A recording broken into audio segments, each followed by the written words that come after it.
সব থেকে যদি গাইস বাদ খেলে থাকে একমাত্র আরফাত, যিনি প্রতিবন্ধী হিসাবে আমাদের টিমে একই পরিচিত। এখন আপনারা বলতে পারেন যে উনি কিভাবে প্রতিবন্ধী, ওনার তো হাত অসুস্থ, পা অসুস্থ, মানে শরীর পুরোটাই সুস্থ।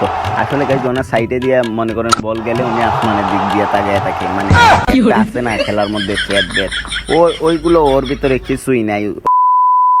আসসালামু আলাইকুম guys, I am boy Aryan Ashik and back to back my YouTube channel and back to back my Facebook page Aryan Ashik 09 YouTube channel Crazy Boys Double J। তো গাইস কি অবস্থা, সবাই কেমন আছেন আপনারা? সবাই আশা করি আল্লাহর মধ্যে সবাই অনেক বেশি ভালো আছেন। তো গাইস আবারও খেলার ভিডিও নিয়ে চলে আসছি আপনাদের মাঝে। তো অনেক মানুষে কমেন্ট করছেন যে ভাই সিলেটি ভাষায় ভিডিও করলে অনেক সুন্দর হবে। তো গাইস আমরা এই ভিডিওটা সিলেটি ভাষায় করব, তো এনজয় করবেন ব্লগটা। আর গাইস হ্যাঁ, এখন দেশের পরিস্থিতি খারাপ, তো আপনারা যখন ভিডিওটা দেখতেছেন হয়তো নেটওয়ার্ক এসে গেছে, আর আমরা যখন ভিডিও করতেছি বর্তমানে নেটওয়ার্ক নাই। তো আপনারা নেটওয়ার্ক যখন আসছে তখনই আপনারা দেখতেছেন। তো গাইস সবাই একটু সাবধানে থাকবেন, দেশের পরিস্থিতি খারাপ, আর এই পরিস্থিতি খারাপের মধ্যে আমরা খেলায় জিতেছি। তো এনজয় করুকা আর আমাদেরকে সাপোর্ট করবা, আর ফটাফট করে সাবস্ক্রাইব করে দিবা, আর পেজে থাকলে ফটাফট করে ফলোটা হয়ে যাবে। আসসালামু আলাইকুম গাইস, আমি হচ্ছে টিম পিকচার্সের একজন প্লেয়ার। আমার নাম হচ্ছে মাসুদ রহমান মাহাদি। আর সবাই আমাদের চ্যানেলটিকে সাবস্ক্রাইব করুন, লাইক করুন, শেয়ার করুন এবং আমাদের ভিডিওতে এনজয় করেন। আসসালামু আলাইকুম গাইস, আমার নাম মোহাম্মদ রমজান হোসেন, আমি টিম ক্রিকেটার্সের প্লেয়ার। সো আমাদের ভিডিওটা দেখবেন, আজকে ব্লগ হইতাছে 2য় নাম্বার ব্লগ। আর আমাদের চ্যানেলটাকে সাবস্ক্রাইব করবেন, ফলো করবেন, আর আপনারা সবাই ভালো থাকবেন। আসসালামু আলাইকুম। হ্যালো গাইজ, আসসালামু আলাইকুম। তো সবাই কেমন আছেন? আশা করি সবাই ভালো আছেন। তো গাইজ আমরাও সবাই ভালো আছি। আর গাইজ আজকে শুনছি আমি যে সিলেটি ভাষায় আমরা ভিডিও করতে হবে, তো সমস্যা নাই, আমরা সিলেটি ভাষাও পারি। আর আজকে মূলত আমরা আবারও খেলার ভিডিও লিয়ে আইছি। তো আজকে খেলার লগে আমরা সিনিয়র ভাই তারার লগে, আর আগেও একটা ভিডিও দেখছেন, কখনো ওগো দেখবা, এনজয় করবা, আমরা খেলা এনজয় করবা, আর একটু কমেন্ট করবা যে আমরা খার খেলা কি লয়, বুঝছেন গাইজ। আজকে আমরা আপনাদের বোলিং দেখাইমু ইনশাআল্লাহ। আর সবাই আমরা খেলা দেখো, এনজয় করো, আর আমরা চ্যানেলটা সাবস্ক্রাইব করবা, পেজটা ফলো দিবা। আসসালামু আলাইকুম। তো গাইস সবাইকে তো দেখছেনই আমাদের টিমের কম বেশ, আরও অনেকে আছে যারা এখনো ভিডিওতে ঢুকে নাই। তো গাইস সবাই কমেন্ট করে জানাইবেন যে আমাদের ভিডিওটা আপনাদের কাছে কেমন লাগতেছে। আর গাইস এখন আর ভয়েস দিতে পারবো না, কারণ এখন মাঠে প্রচুর পরিমাণ মানুষ চলে আসছে। তো দেখা হবে খেলায়, ভয়েস হবে যা অডিওতে, আর খেলা এনজয় করেন। আর ততক্ষণে কমেন্টটা করবেন, আশা করি সবাই কমেন্ট করবেন আমাদের খেলাটা কীরকম হয়েছে আর কে কীরকম খেলে। তো আল্লাহ। তারপরে গাইজ ইমরান আমাকে দেখাইতেছিল যে লাইন ওই জায়গাতে আছে আর আমাদের পিচটা ওই জায়গায়। তো এইগুলো ইমরান আমাকে বলতেছিল। আর গাইজ বোলিং ইনিংস আপনাদেরকে দেখাইতে পারতেছি না, কারণ আমাদের ক্যামেরাম্যান তো ক্যামেরাম্যান তো নাই, আমরা সব ফিল্ডিংয়ে। আর ক্যামেরাম্যান বলতে কি আমাদের ছোটো ভাই আসছিল কয়টা, তো ওরা তো আর এই ধরনের ভিডিও করতে পারবো না, যার কারণে আপনাদেরকে বোলিং ইনিংসটা আমরা দেখাইতে পারি নাই। তার জন্য গাইজ আমি অনেক বেশি দুঃখিত। ইমরান বলছিল যে আমরা বোলিং ইনিংসটা আপনাদেরকে দেখাবো, কিন্তু দেখাইতে পারি নাই। তার জন্য গাইজ আমি আপনাদের কাছে সরি, আসলেই দুঃখিত গাইজ আমি। আসলে গাইজ খেলাটা ছিল যে আমাদের সিনিয়রের সাথে। তো ওই টিমে মনে করেন 11 জনের মধ্যে যে 8 জনই আমাদের সিনিয়র আর 3 জন হয়তো বা লগের। তো ওইটা বড় বিষয় না। তো সিনিয়রের সাথে খেলে অনেক মজা পাইছি। তো আমাদেরকে 14 ওভারে রান টার্গেট দিছিল 205। আর যেইটার মিশনে গাইজ আমাদের টিমমেট ব্যাটিংয়ে নামছে, তো আর কি একের পর এক 6 মারতেছে। আর রান রেটও গাইজ অনেক ভালো ছিল, যতক্ষণ ওরা খেলছে ততক্ষণ রান রেট অনেক ভালো ছিল।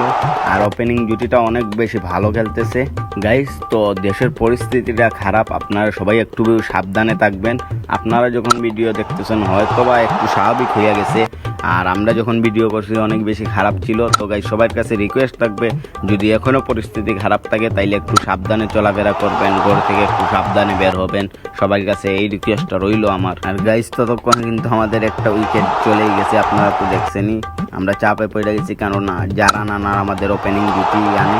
আর গাইজ রাব্বি অনেক চান্স পায়, যার কারণে ক্রিসটা একটু ভালোই খেলে, ভালোই রান করে রাব্বির আসলে ওই দিন গাইজ ব্যাটে লাগছিল, যার কারণে অনেক বড় একটা রান আমাদেরকে ও দেয় উপহার। শুধু রাব্বি যে কিন্তু তা না গাইজ, তামিমও চান্স পাইছে, যেটা আপনারাও দেখছেন। আসলে ওই দিন তামিমেরও ব্যাটও লাগে নাই, ব্যাড লাক ওইটা।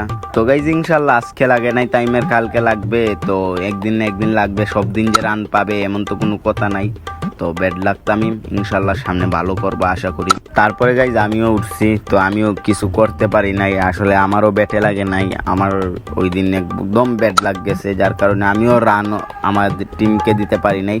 তো সরি টিম বিগ হিটার্স, আমিও তোমাদেরকে কোনো রান এনে দিতে পারি নাই। তো ওই দিন আসলে শুধু আমি না বা তামিমও না, সবাই একটু বাদ খেলছে, কারণ আমাদের কারোই ব্যাটে লাগে নাই ওই দিন। সত্যি কথা বলতে কি গাইজ, আসলে বড় ভাইদের সাথে খেলতে নামলে যা হয়, আমাদের ভিতরে একটা ভয় কাজ করতেছিল যে ভাইকে মারবো।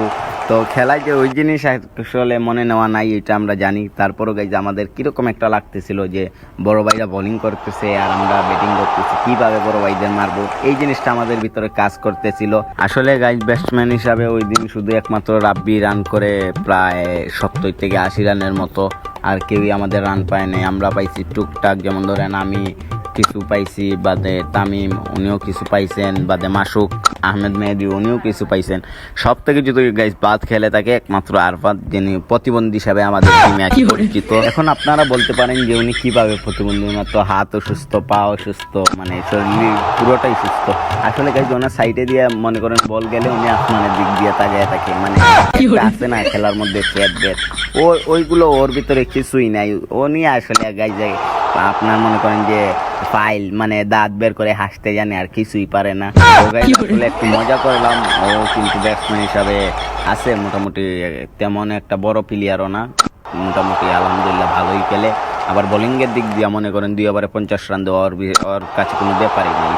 আসলে গাইজ আমাদের টিমে যে কেউ খারাপ খেলে বা কেউ বাদ, ওই রকম কিছুই না গাইজ, আলহামদুলিল্লাহ সবাই অনেক বেশি ভালো খেলে, আর সবাই আমার মায়ের মানুষ, সবাইকে অনেক বেশি ভালোবাসি, যার কারণে ওদের সাথে আমি খেলি। ম্যাচ হারলেও আমাদের দুঃখ থাকে না, কারণ আমরা সবাই ভালোবাসা খেলি, তো কেউ কারোর সাথে কোনো সময় খারাপ রিয়েক্ট হয় নাই, যার কারণে এই টিমটা আমার অনেক বেশি ভালো লাগে। তো love you team big hitters. আর গাইজ আপনারা প্রশ্ন করতে পারেন যে ভাইয়া এক মাঠে কেন আপনি ভিডিও দেন? আসলে গাইজ পরিস্থিতি খারাপ, যার কারণে আমরা বাইরে জায়গায় গিয়ে খেলতে পারি না। তো ইনশাল্লাহ পরিস্থিতি ঠিক হোক, আমরা বাইরে জায়গায় যাব, আপনাদেরকে ভিডিও ঘুরে দেখামু। তো সবাই আমাদের জন্য দোয়া করবেন, সবার কাছে দোয়ার দরখাস্ত রইল, সবাই আমাদের জন্য দোয়া করবেন। আমার প্রত্যেকটা ভাই, প্রত্যেকটা বাগনা বা প্রত্যেকটা ভাতিজার জন্য আপনারা সবাই দোয়া করবেন। তো দোয়ার দরখাস্ত রইল গাইজ, সবাই আমাদের জন্য একটু বেশি করে দোয়া করেন। আর গাইজ আপনারা যে আমাদের জন্য শুধু দোয়া করবেন তা না, আমরা আপনাদের প্রত্যেকটা মানুষের জন্য দোয়া করি। আল্লাহ সবাইকে ভালো কিছু করার তৌফিক দান করুক, ভালো জায়গায় যাওয়ার তৌফিক দান করুক, সুস্থভাবে চলার তৌফিক দান করুক। তো সবাই সুস্থ থাকেন, ভালো থাকেন, এই দোয়াটাই আমরা সবসময় করি।